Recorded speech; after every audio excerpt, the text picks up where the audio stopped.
My girlfriend told me I was insecure for not wanting her to sleep in the same bed as her male best friend. I said, "You're right," broke up with her, and started dating the best friend's ex.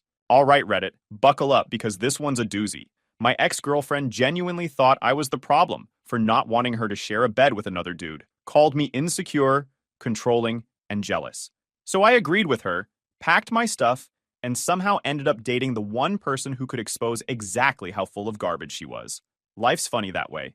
I'm Cole, 29, and I work as a civil engineer for a firm in North Carolina. Been here since college because I actually like humid summers and sweet tea, and also because my job pays well and I've got a nice little townhouse that's almost paid off.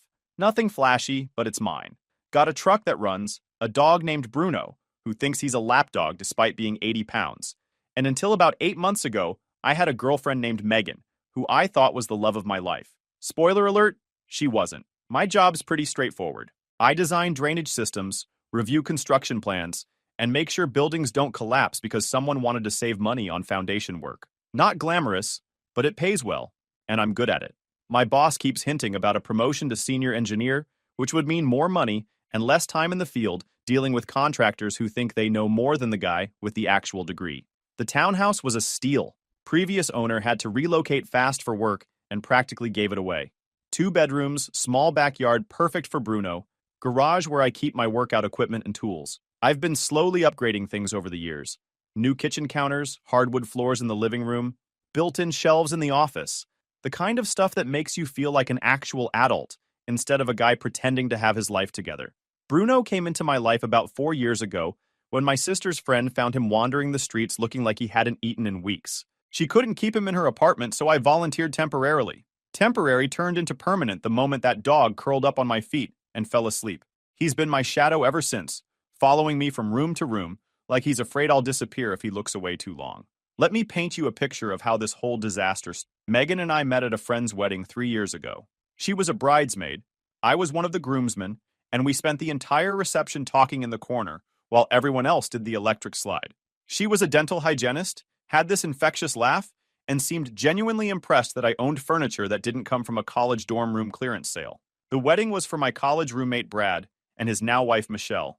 Big outdoor ceremony at this vineyard about 2 hours from the city. I'd known Brad since freshman year when we got paired as roommates and bonded over our shared hatred of 8 a.m. classes. Good dude.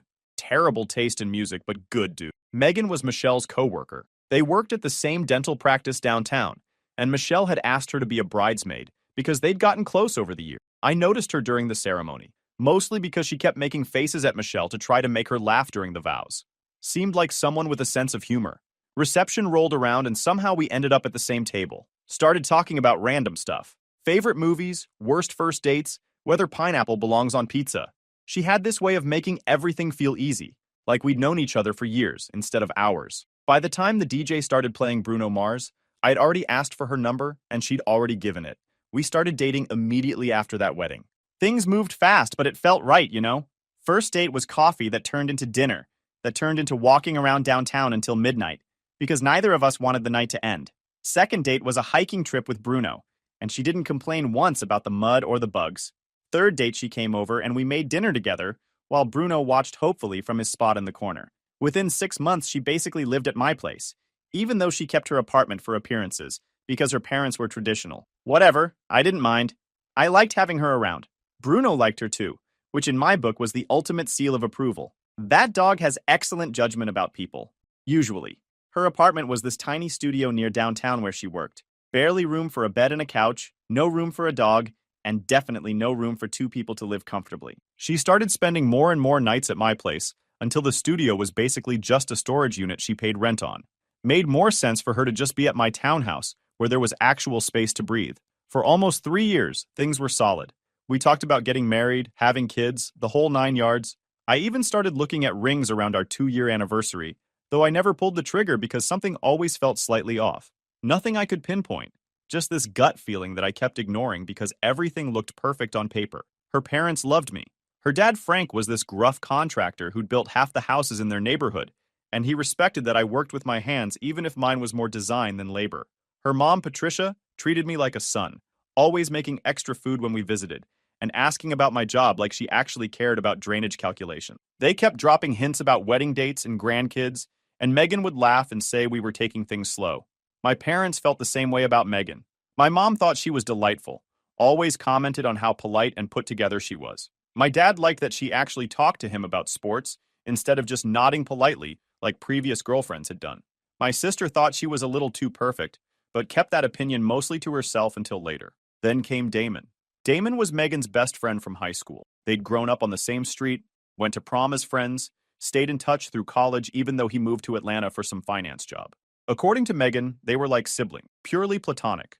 Nothing romantic had ever happened between them, and nothing ever would. I'd heard about Damon for years but never actually met him. He was just this abstract figure in her stories, someone she'd text occasionally or FaceTime during holidays. I had zero problems with it because why would I? Everyone's got old friends. I've got buddies from high school I still talk to, and if any of them moved back to town, I'd be excited too. The stories about Damon were always positive. How he helped her study for finals in high school. How he drove 2 hours to pick her up when her car broke down sophomore year of college. How he always remembered her birthday and sent funny cards. He sounded like a good guy, the kind of friend everyone wishes they had. Then Damon announced he was moving back to North Carolina. His company opened a branch in Charlotte, about 40 minutes from where we lived, and he'd been offered a senior position. Something about managing accounts for major clients. The kind of job that sounds impressive at dinner parties, but nobody really understands what it actually involves. Megan was ecstatic when she told me the news.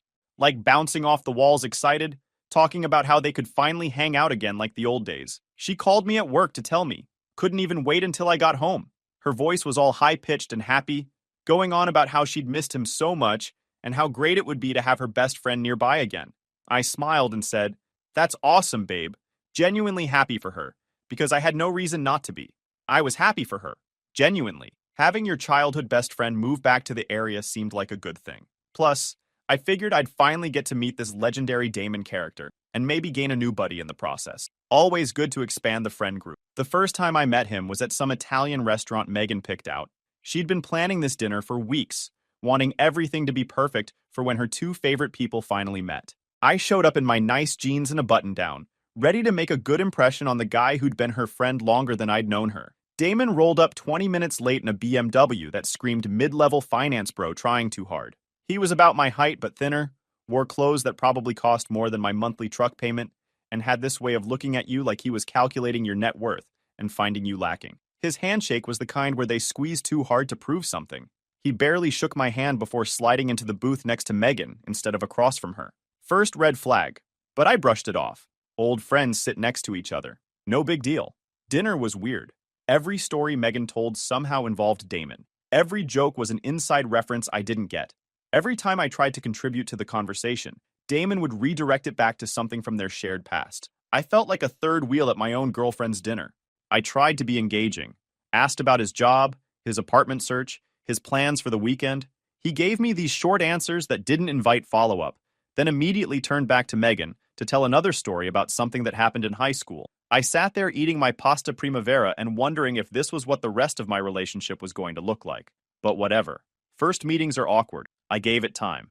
Except time didn't make things better. It made them worse. Suddenly, Damon was everywhere. Megan wanted him to come to our game nights.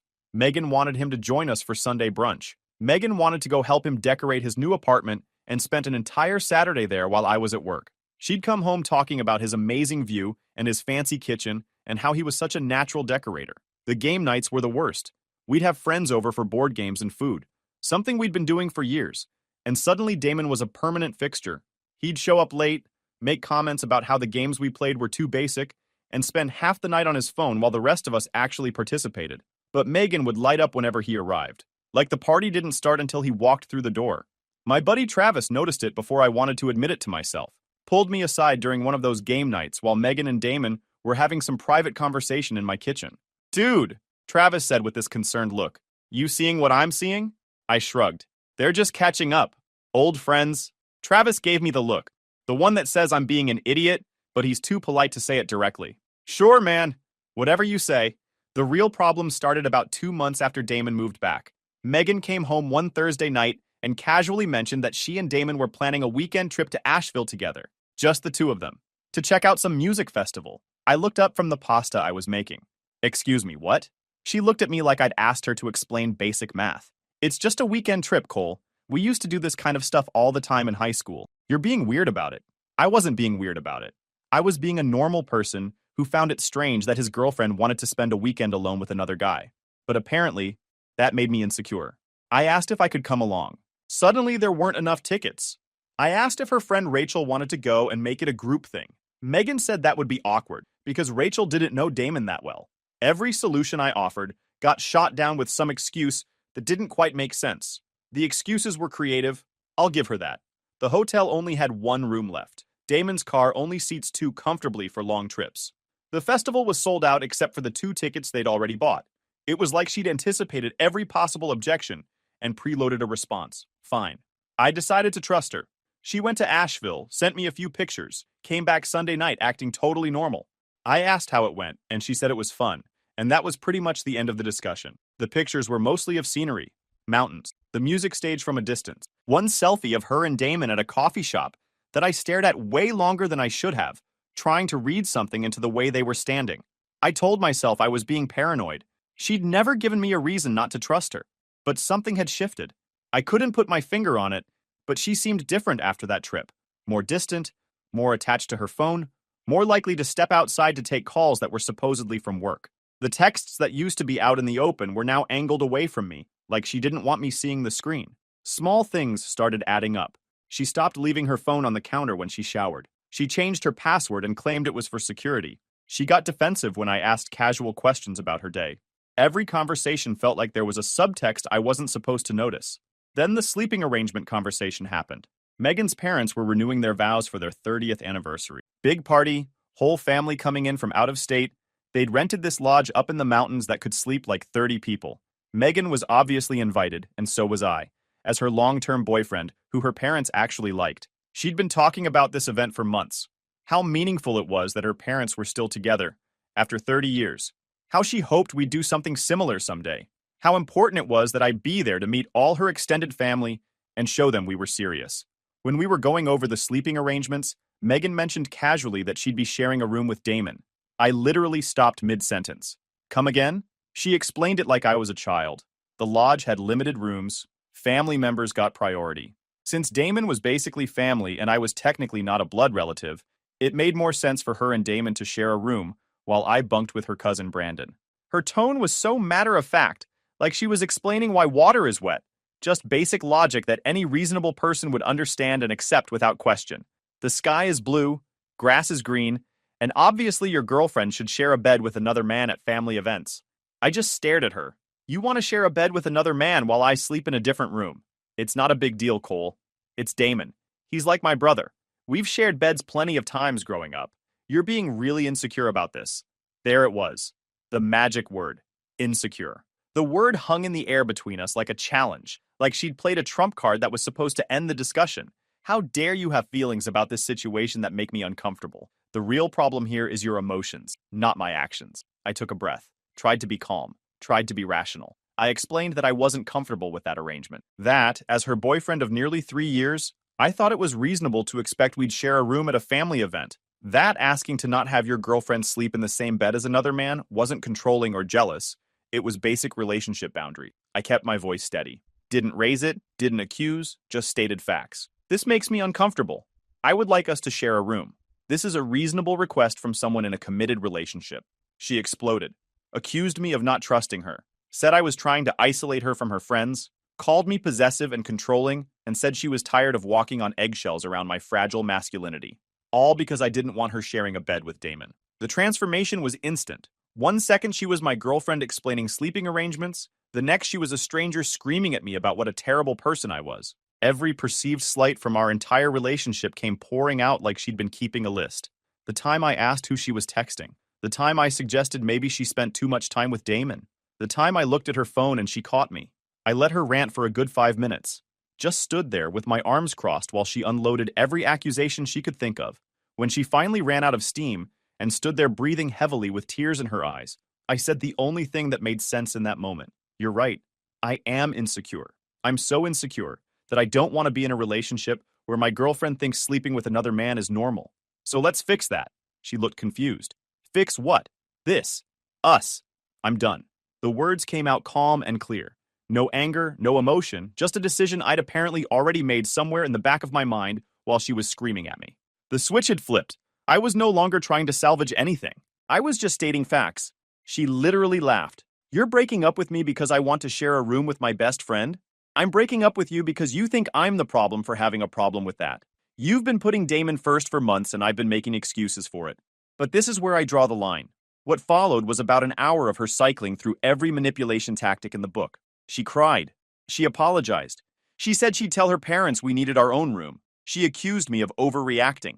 She threatened to leave and never come back. She begged me to calm down and think about this rationally. The crying came first. Deep, heaving sobs about how she couldn't believe I was doing this, how I was throwing away everything we'd built over something so stupid. Then the apology. She didn't mean to call me insecure. She was just stressed about the party and it came out wrong. Then the bargaining. Okay, we can share a room. She'd talk to her parents. Damon could room with Brandon instead. Problem solved. Why was I still upset? She was fixing it. Then the anger again. Fine. If I wanted to be unreasonable, she'd leave. She didn't need this. She didn't need someone who couldn't handle her having friends. She grabbed her purse and headed for the door, then stopped and turned around like she was waiting for me to chase her. I didn't move. I stayed calm the whole time. Just kept packing her stuff into boxes while she spiraled. Her books from the shelf, her extra clothes from the closet, the toiletries from the bathroom. Bruno watched from his bed with his head tilted, probably confused about why I was touching stuff that smelled like her. Finally, she hit me with the classic, "You're going to regret this. You'll never find someone who loves you like I do. Maybe. But at least I won't find someone who gaslights me about basic boundaries either. Doors that way." She left. Bruno didn't even get up from his bed to say goodbye, which I took as validation of my life choices. Good boy knew what was up. The next few weeks were rough, not gonna lie. 3 years is a long time to be with someone. Even when you know the breakup was right, there's still an adjustment period. My buddy Travis came over most nights to help me eat pizza and watch action movies. We'd sit on the couch with Bruno between us and trash talk Megan while pretending we were totally fine. Travis had been through his own bad breakup a couple years back, so he knew exactly what I needed. No advice, no platitudes, just company and distraction. We rewatched the entire Fast and Furious franchise. We played video games until 2 a.m. We went to the gym together and lifted until my muscles screamed. Work helped too. Threw myself into projects that needed attention, stayed late reviewing plans, volunteered for site visits that nobody else wanted. My boss noticed the extra effort and started talking more seriously about that promotion. Silver linings. What I wasn't expecting was the message from a girl named Whitney. It came through Instagram about 3 weeks after the breakup.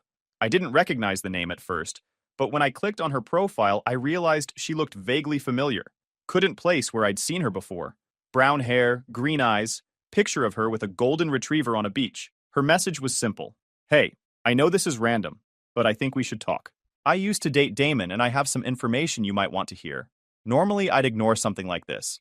Sounded like drama I didn't need, but something made me respond. Maybe it was curiosity. Maybe it was the fact that she was really pretty and I was newly single. Maybe it was the fact that she mentioned Damon specifically, and I wanted answers about what exactly had been going on. I typed back, "I'm listening." We agreed to meet at a coffee shop the next day.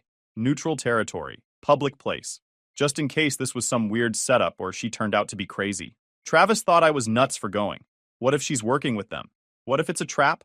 I told him he watched too many movies. Whitney showed up looking nervous but determined. She was about my age, wore jeans and a casual sweater, and had these green eyes that made it hard to focus on what she was saying at first. She ordered a black coffee, sat down across from me, and started talking.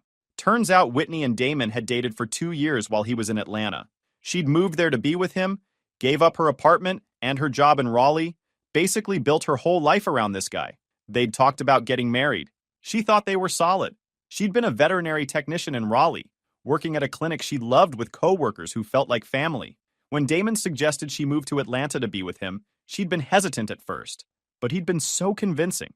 Said they couldn't build a future if they were always living in different cities. Said he wanted to come home to her every night. Said he was ready to be serious. So she moved, found a new job, made new friends, started planning a future that revolved around being Damon's partner. Then Megan came to visit. According to Whitney, she noticed something off immediately when Megan arrived for a long weekend visit. The way Damon looked at her. The inside jokes. The casual touches that seemed too familiar. Whitney brushed it off at first because Damon swore they were just friends. Childhood best friends. Practically siblings. Sound familiar? The visit was supposed to be 3 days. Megan had flown in for some kind of conference and was staying at Damon's apartment because hotels were expensive and they were such good friends. Whitney had offered to take time off work to show Megan around the city. Damon said that wasn't necessary, that he had it covered. Whitney watched them together that weekend. The way Megan would touch Damon's arm when she talked, the way they'd finish each other's sentences, the way they'd have entire conversations with just looks, leaving Whitney out completely. She told herself it was normal for old friends. She told herself she was being paranoid. About a month after that visit, Whitney found texts on Damon's phone.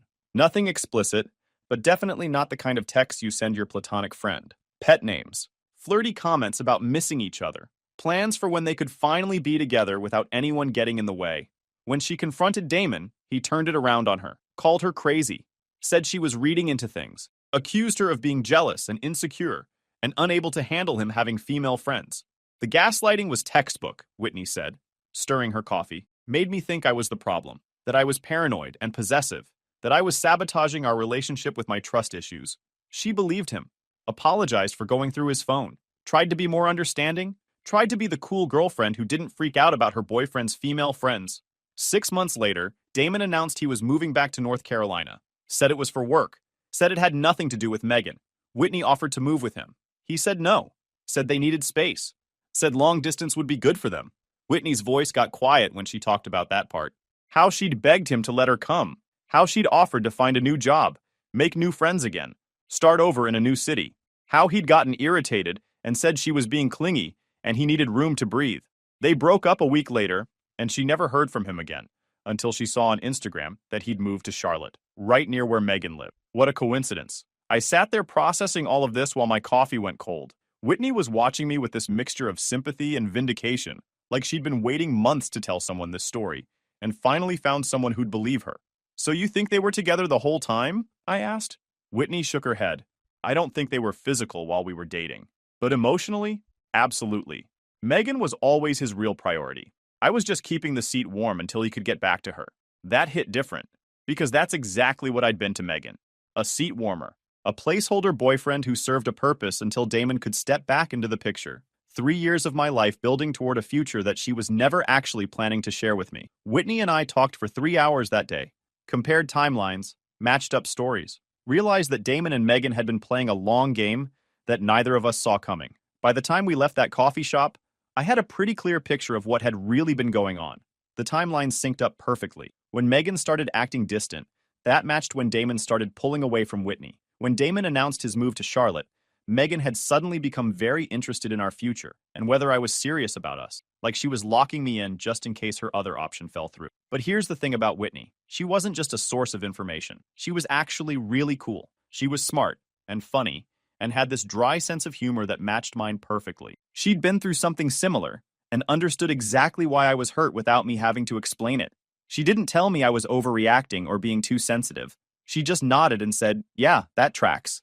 She had a rescue dog named Biscuit, who apparently got along great with Bruno, which she mentioned casually, like it wasn't a big deal. She showed me pictures on her phone, golden retriever mix, big dopey smile, tongue hanging out of his mouth in every shot. We exchanged numbers for future information sharing. That turned into texting about random stuff, memes about dogs, complaints about work, random thoughts at midnight that didn't need a response but felt good to share with someone who got it. That turned into meeting for coffee again.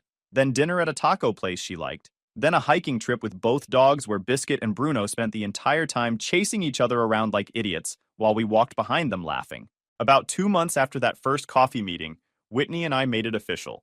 Nothing dramatic, no big announcement, just a natural progression from two people bonding over shared trauma to two people actually liking each other as humans. She came over for dinner one night, and we were watching some movie neither of us was really paying attention to, and I just asked her, "Are we doing this? Like, officially?" She smiled and said, "I thought we already were." And that was that. My friends thought it was hilarious. Travis nearly choked on his pizza when I told him, "You're dating your ex's boyfriend's ex? That's like some telenovela garbage, dude." I love it. Whitney's friends had a similar reaction. Apparently, there was a group chat dedicated entirely to updates on the situation, which I found both flattering and slightly terrifying. Whitney showed me some of the messages, and they were rooting for us like we were characters in a show they were watching. Word got back to Megan fast. Within a week of us posting a picture together, my phone started blowing up. First came the text from mutual friends fishing for information. Hey man, heard you're seeing someone new. What's the story? Then came the passive-aggressive Instagram story post from Megan about how some people will believe anything and how fake people always find each other. Then came the direct contact. Her first text was almost polite. Hey, I heard you're seeing Whitney. Just wanted to let you know she's a compulsive liar and you shouldn't believe anything she says about me or Damon. I showed Whitney the message. She laughed so hard she snorted. Yeah, I'm the liar. That's rich coming from the girl who told her boyfriend she and Damon were like siblings while probably planning their wedding. I didn't respond to Megan, just kept living my life. That made her escalate. Then came the late night calls. I'd wake up to missed calls at 2 a.m. No voicemails, just Megan's name lighting up my phone screen. I blocked her number. She called from Damon's phone. I blocked that too. She made a new Instagram account just to message me. Finally, I broke my silence with one simple response. I've got nothing to say to you. Stop contacting me. Whitney got a message from Damon about a week later.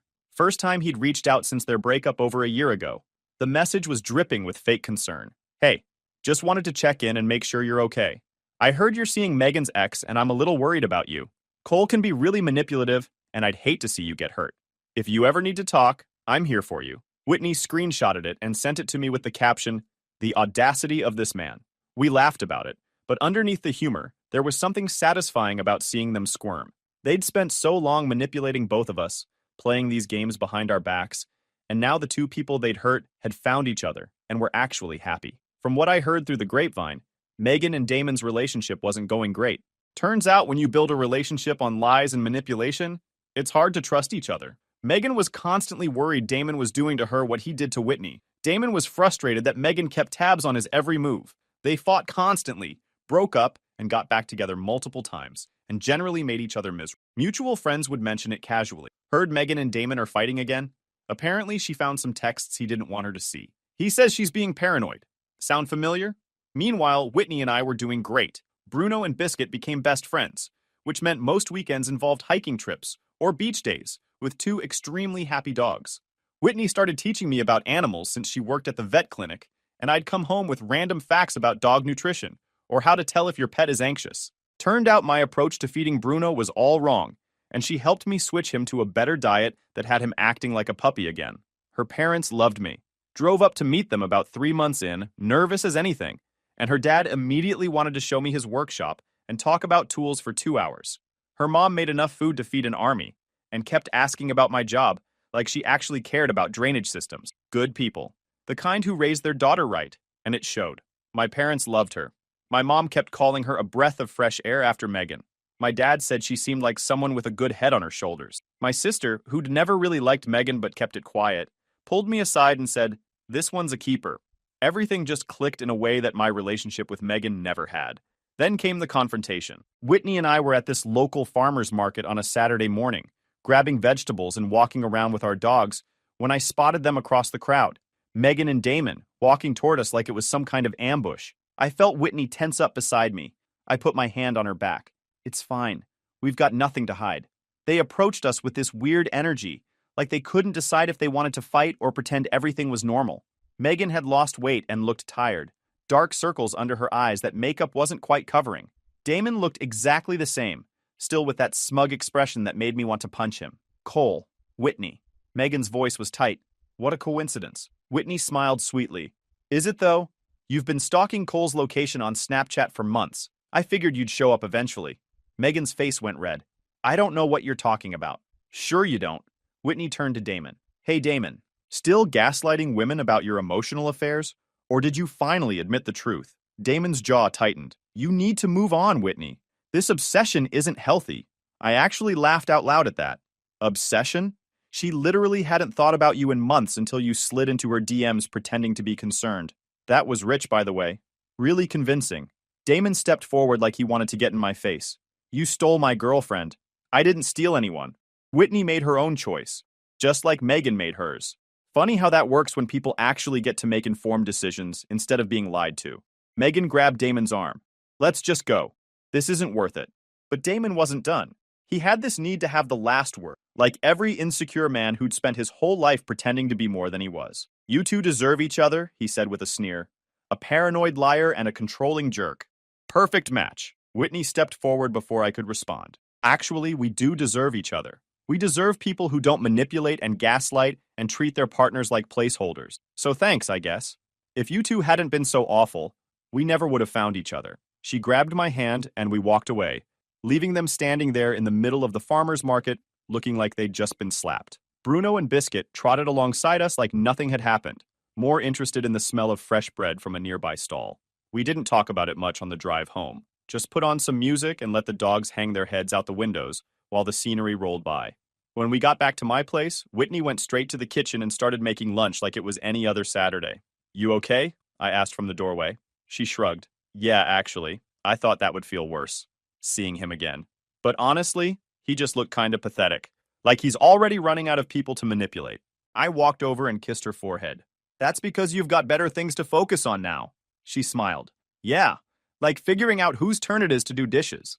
Travis called me that night after hearing about the confrontation through the grapevine. Apparently, someone at the farmer's market knew someone who knew someone, and the whole thing had spread through our social circle like wildfire. "Dude," Travis said, barely containing his laughter. "I heard Whitney absolutely destroyed them, like verbally demolished. Is that true?"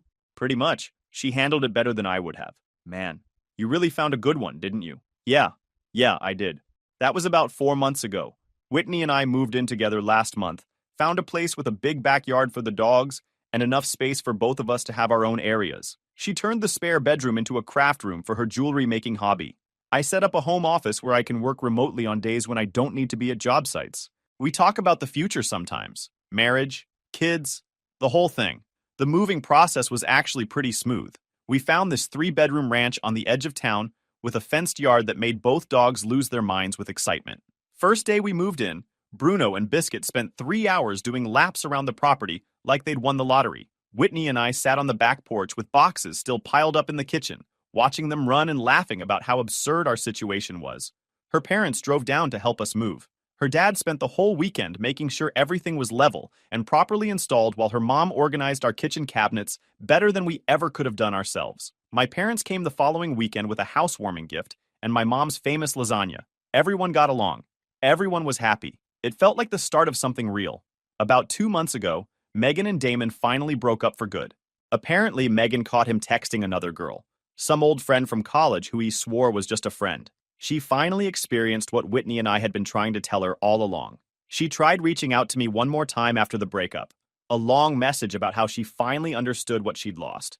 I read it, typed out, "I appreciate you reaching out, but I'm not interested. I've moved on. Take care." Blocked her number.